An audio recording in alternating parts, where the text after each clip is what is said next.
Assalamualaikum warahmatullahi wabarakatuh. Salam sejahtera bagi kita semua. Shalom, Om Swastiastu, Namo Buddhaya, salam kebajikan. Saya Hafiani Septiendri dengan nomor induk mahasiswa 2105020007, Program Studi Ilmu Administrasi Negara, Fakultas Ilmu Sosial dan Ilmu Politik, Universitas Maritim Raja Ali Haji. Pada video kali ini saya akan menjelaskan mengenai teori organisasi. Video ini dibuat untuk memenuhi tugas teori organisasi publik dengan dosen pengampu Ibu Nur Ilmiah Rifai.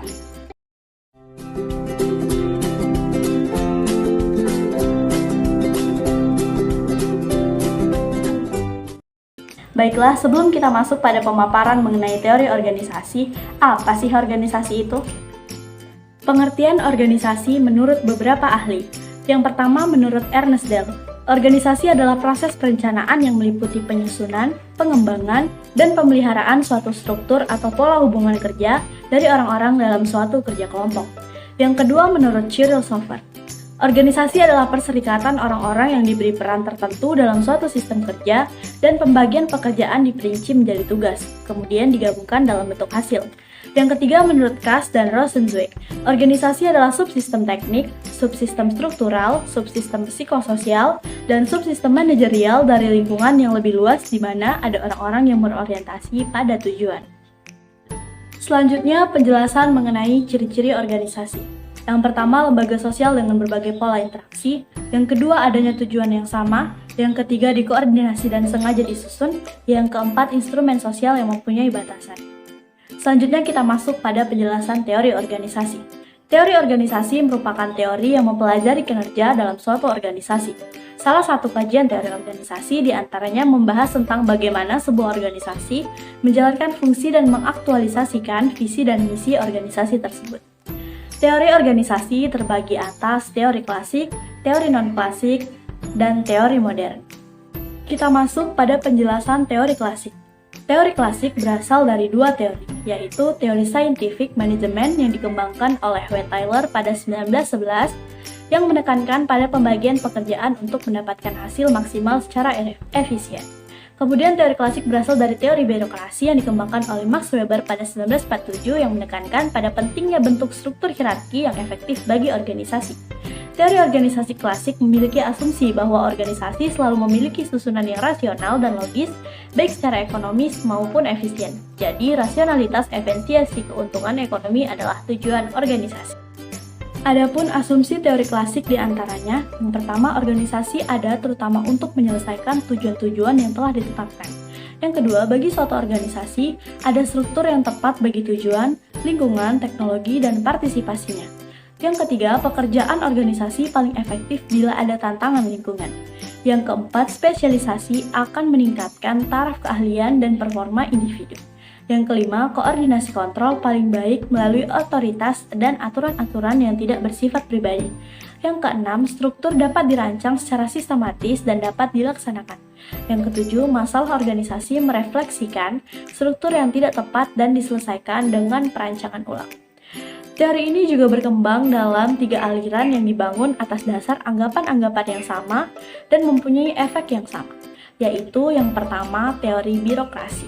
Dikembangkan dari ilmu sosiologi. Yang kedua, administrasi. Langsung dari praktek manajemen, memusatkan aspek makro sebuah organisasi. Selanjutnya, penjelasan mengenai teori neoklasik. Kelemahan-kelemahan yang ada dalam pemikiran para ahli teori organisasi klasik telah merangsang munculnya pemikiran-pemikiran dari para ahli teori organisasi sesudahnya. Para ahli yang melakukan kritik terhadap teori organisasi klasik, namun tetap menerima beberapa prinsip para pemikir pendahulunya, meskipun dengan berbagai modifikasi dalam banyak literatur, dikenal sebagai pendekatan neoklasik. Neoklasik disebut juga dengan teori hubungan manusiawi. Teori ini menekankan pada pentingnya aspek psikologis dan sosial karyawan sebagai individu atau kelompok kerja. Hugo menulis sebuah buku Psychology and Industrial Efficiency pada tahun 1913. Inti daripada buku adalah menekankan adanya perbedaan karakteristik individu dalam organisasi dan meningkatkan adanya pengaruh faktor sosial budaya terhadap organisasi. Percobaan yang dilakukan Elton Mayo menyimpulkan bahwa pentingnya memperhatikan insentif upah dan kondisi kerja karyawan adalah faktor penting peningkatan produktivitas. Pendekatan yang menekankan aspek manusia dikenal secara umum pada dasawarsa awal tahun 1900-an, yaitu pendekatan perilaku dan pendekatan hubungan kerja kemanusiaan. Dalam pembagian kerja neoklasik memandang perlunya yang pertama partisipasi, yang kedua perluasan kerja, dan yang ketiga manajemen bottom up. Adapun perkembangan teori neoklasik terbagi atas, yang pertama teori kewenangan oleh Chester Bernard, yang kedua teori hubungan manusiawi oleh Elton Mayo, yang ketiga teori fusi oleh Bako A. Giris, dan yang keempat teori peniti penyambung oleh Likert. Selanjutnya penjelasan mengenai teori modern. Aliran modern lebih mengarah pada pendekatan kontingensi. Aliran ini menekankan bahwa organisasi harus bersifat terbuka atau berhubungan dengan lingkungan. Teori organisasi modern merupakan teori yang mendekati masalah sebagai suatu sistem keseluruhan, memperhatikan berbagai variabel, dan memahami adanya proses dinamis. Organisasi yang efektif adalah jika struktur organisasinya mampu menyesuaikan dengan karakteristik lingkungannya. Organisasi harus memiliki tingkat adaptabilitas yang tinggi. Adapun tokoh-tokoh dalam aliran teori modern diantaranya yang pertama, John Woodward, pengaruh teknologi terhadap organisasi. Yang kedua, J. Willers dan Paul R. Lawrence. Dan yang ketiga, James D. Thomson. Dan yang keempat, kelompok Aston dengan besaran organisasi. Yang pertama, John Woodward, pengaruh teknologi terhadap organisasi. Woodward melakukan studi tentang pengaruh teknologi terhadap organisasi. Hasil kajiannya menunjukkan bahwa kebanyakan struktur organisasi berhubungan dengan teknik-teknik pembuatan yang dipergunakan dalam organisasi yang bersangkutan. Menurut Woodward, perbedaan teknologi akan menyebabkan perbedaan tuntutan terhadap keahlian manusia yang berbeda-beda, dan akhirnya juga menuntut perbedaan dalam struktur organisasinya.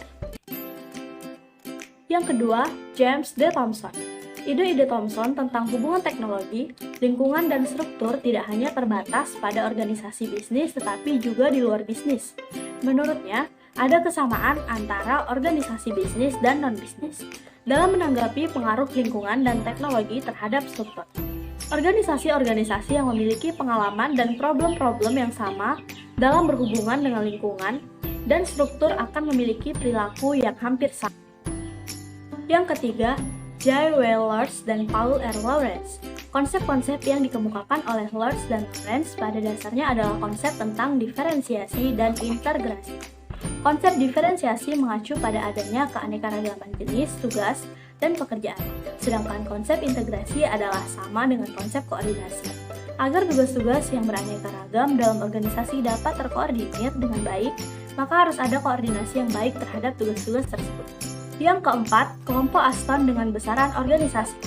Kelompok ini mendukung besaran size organisasi sebagai faktor penting yang mempengaruhi struktur. Organisasi besar telah terbukti mempunyai banyak kesamaan komponen struktural. Demikian juga dengan organisasi kecil. Yang paling penting adalah bukti menunjukkan bahwa beberapa hal dari komponen tersebut mengikuti sebuah pola tertentu pada saat organisasi berkembang dalam besaran. Bukti tersebut berguna bagi para manajer untuk membantu mereka membuat keputusan desain organisasi bersama dengan bertumbuhnya organisasi.